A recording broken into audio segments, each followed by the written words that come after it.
Hello everyone and welcome to the New York Empoleon's Week 1 Team Builder of the GBA D-League Season 4. Oh, it feels good to say that. Now we are getting ourselves started against Zazo, Iron Flash Gaming, and the Detroit Butterfrees, one of the people that I think is going to make a deep run into this league. Now he is a well-known league battler, well-known battler in general.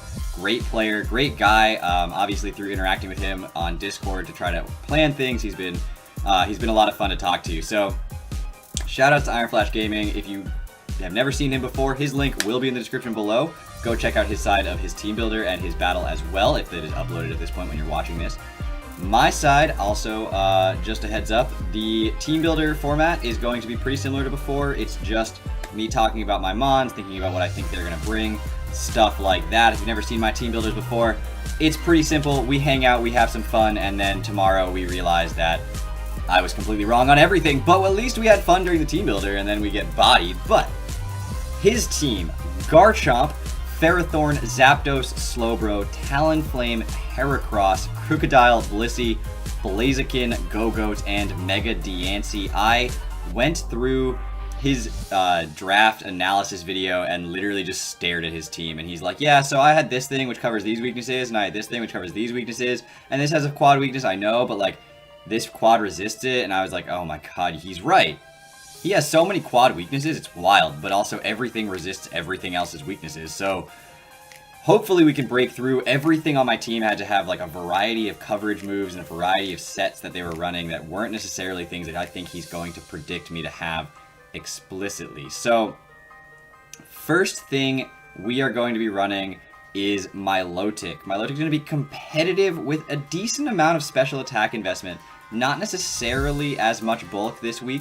Obviously max HP and a solid amount of defense with a bold nature will allow it to take some hits that it needs to take, especially since it's supposed to be sort of a counter to Talonflame or Garchomp.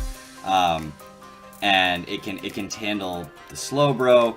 I wanted to run Toxic really badly, and I went back and forth on do I want to run the coverage or the Toxic, coverage or Toxic. And I decided that Slowbro is just going to hard wall me.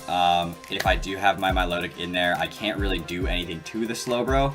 That being said, hopefully I have answers to Slowbro in my other Pokemon if he does decide to bring it. I think it presents an interesting matchup against my team, mostly because he could be looking at the Sand, and Slowbro obviously with their Generator and its Water typing does really well against my Pokemon that would be Sand based.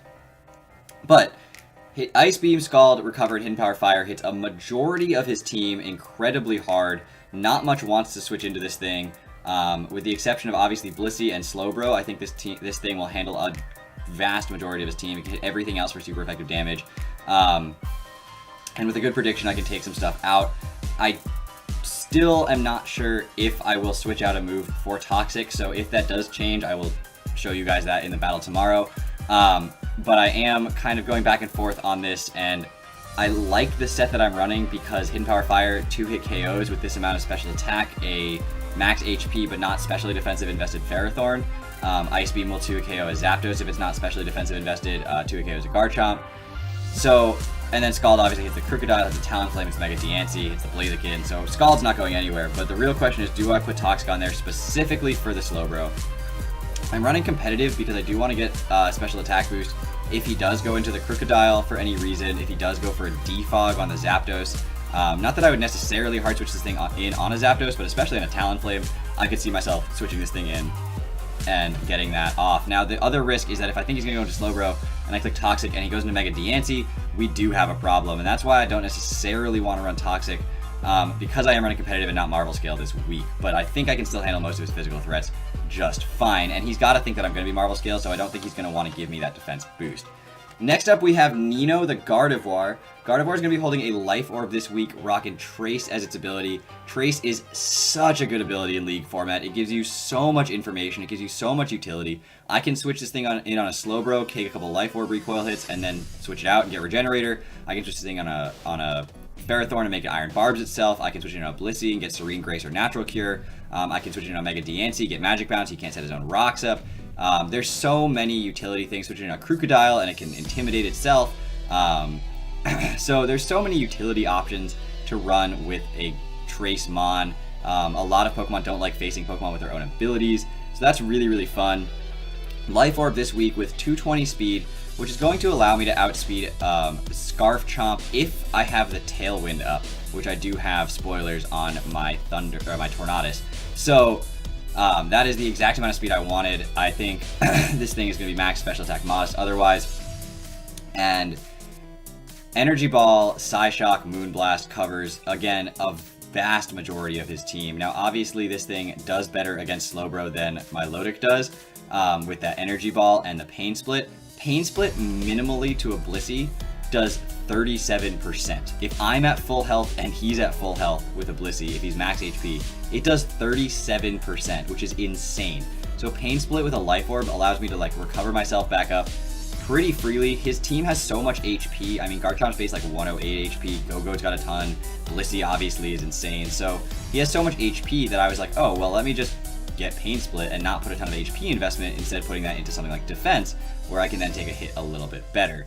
Now, Psyshock is there mostly for the Blaziken and the Heracross, and then it really isn't useful against the rest of his team. And naturally, Blaziken is scary because it does speed tie, so it might outspeed me if he's running a lot of speed investment. But this thing can kind of handle the Blaziken a little bit. It can at least take one hit from a Blaziken that isn't like choiced in some way.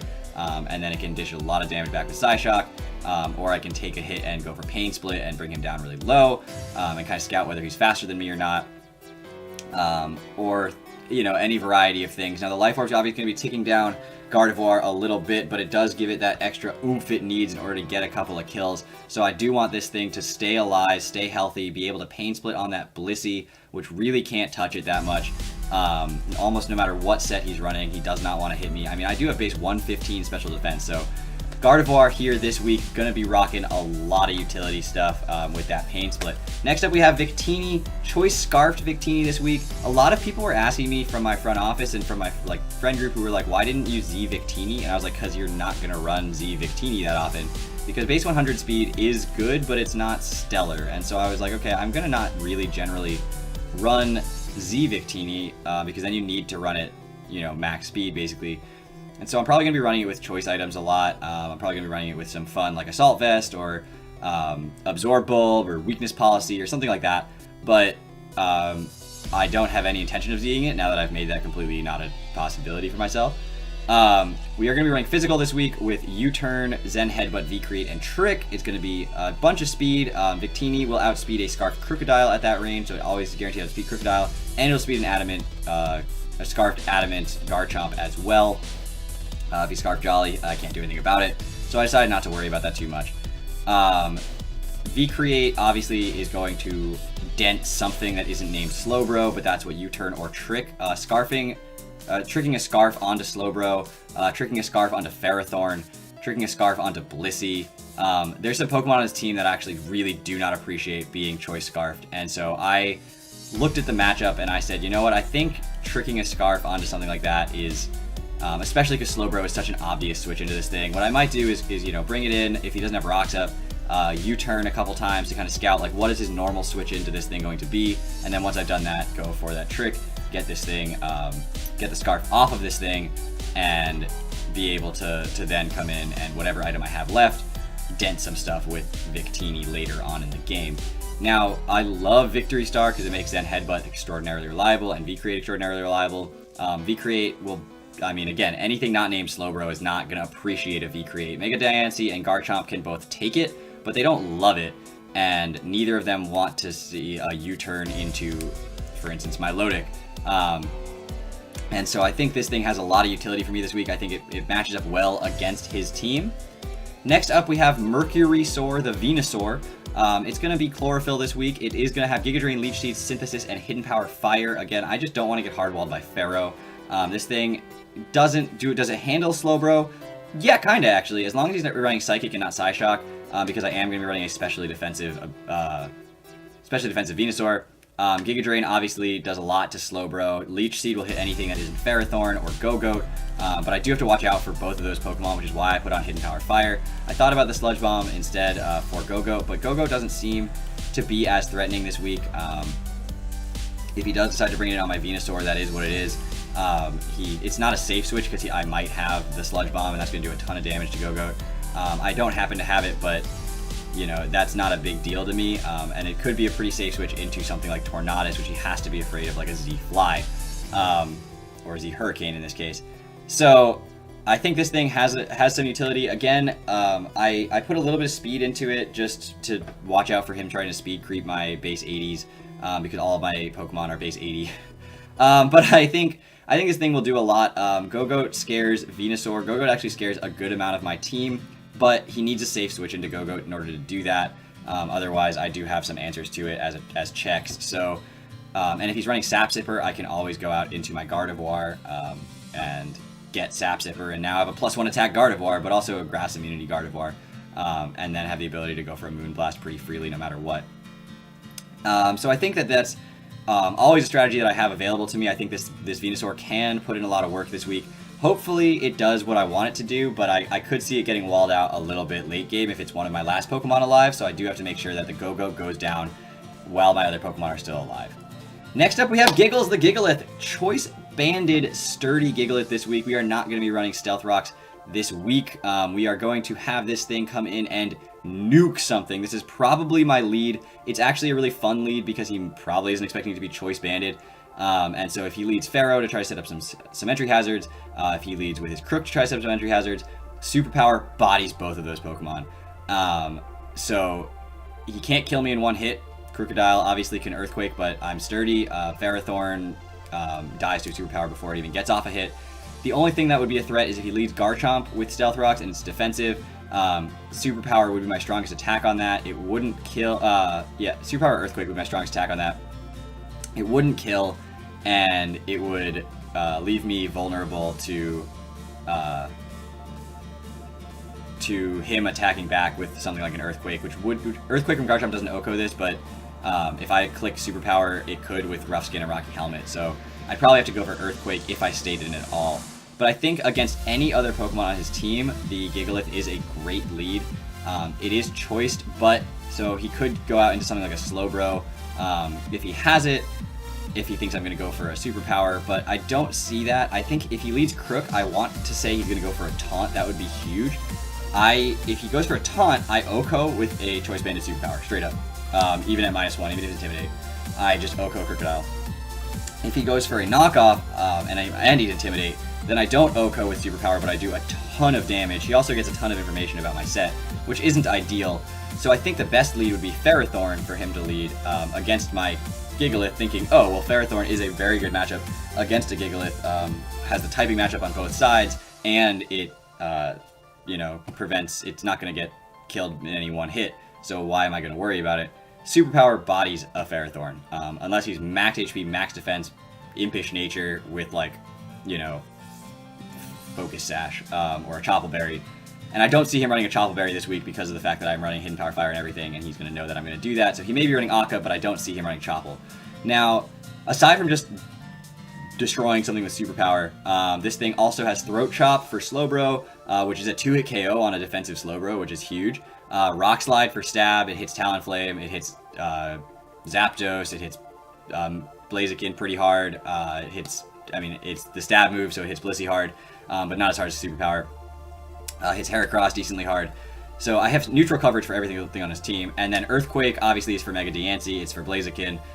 It can hit the Garchomp or the Ferrothorn pretty hard without taking the damage from their, abilities, Iron Barbs or Rough Skin.